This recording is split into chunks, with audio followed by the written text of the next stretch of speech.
Let's calculate the equivalent resistance between U and V.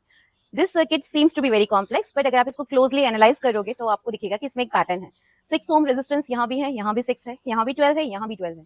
This is also 2, that's also 2. तो आप अगर इस circuit को कंपेयर करोगे तो आपको एक मिरर की तरह दिखाई देगा. अगर यहाँ पर हम एक लाइन प्लेस करते हैं तो that is like a mirror image of this circuit. But इस मिरर में बस एक प्रॉब्लम है, ये 9 ओम रेजिस्टेंस एंड ये 3 ओम रेजिस्टेंस, इनका कोई काउंटर पार्ट नहीं है. तो हम इस 9 ओम रेजिस्टेंस को डिवाइड करके दो अलग रेजिस्टर्स बना सकते हैं ऑफ 4.5 ईच, क्योंकि 4.5 ओम के अगर दो रेजिस्टर्स हों तो that will make a total of 9 ohm. Here also 3 ohm के एक रेजिस्टर की जगह हम 1.5 ओम के दो रेजिस्टर प्लेस कर सकते हैं, बिकॉज 1.5 ओम के जब दो रेजिस्टेंसेस होते हैं तो that will make a total of 3 ohm in series. तो हमने इसको एक पूरा मिरर इमेज में कन्वर्ट कर दिया. अब पूरी तरह से एक मिरर इमेज है तो आप समझ सकते हो कि इस साइड का जो भी इक्विवेलेंट रेजिस्टेंस होगा that will be the same as equivalent of this part. तो हम इस एक पार्ट को इरेज कर देते हैं ताकि हमारा सर्किट थोड़ा सा इजी हो जाए. तो we are erasing this part of the circuit और हम मान लेते हैं कि इस पार्ट का जो भी रेजिस्टेंस है दैट इज आर, और इस पार्ट का रेजिस्टेंस इस पार्ट के रेजिस्टेंस के इक्वल आएगा.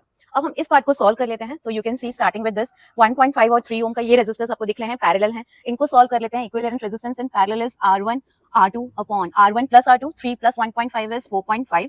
हम इसको सॉल्व करेंगे तो रेजिस्टेंस आ जाता है 1 ओम. तो आप इन दोनों को इरेज करके एक सिंगल रेजिस्टर प्लेस कर सकते हो 1 ओम का. Now this 1 ohm and 4 ohm they are in series with each other, तो इनका टोटल रेजिस्टेंस आ जाएगा 5 ohm. Now you can see कि 5 ओम और ये 5 ohm they are in parallel to each other. 5 और 5 जब पैरेलल में होते हैं तो इनका इक्विवेलेंट रेजिस्टेंस आ जाता है 2.5 ओम. 5 डिवाइडेड बाय 2, तो it will give you 2.5 ohm. ये 2.5 और ये 2 ओम का resistor you can see they are in series, तो इनका टोटल रेजिस्टेंस हो जाएगा 4.5 ओम. 2 plus 2.5 that will make it 4.5 ohm. Now इस part of the circuit को देख लेते हैं. 4.5 और 9 ohm का ये resistors they are parallel to each other. तो equivalent resistance find out करने के लिए R1 R2 upon R1 plus R2 that is 13.5.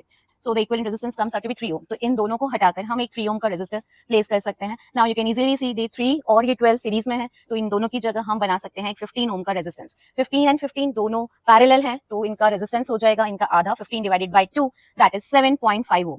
ये 7.5 और ये 6 ओम का रेजिस्टेंस आपको दिख रहा है सीरीज में है, तो हम इसको इरेज करके दोनों को बस ऐड अप कर देंगे तो हमारा आंसर आ जाएगा 13.5 ओम.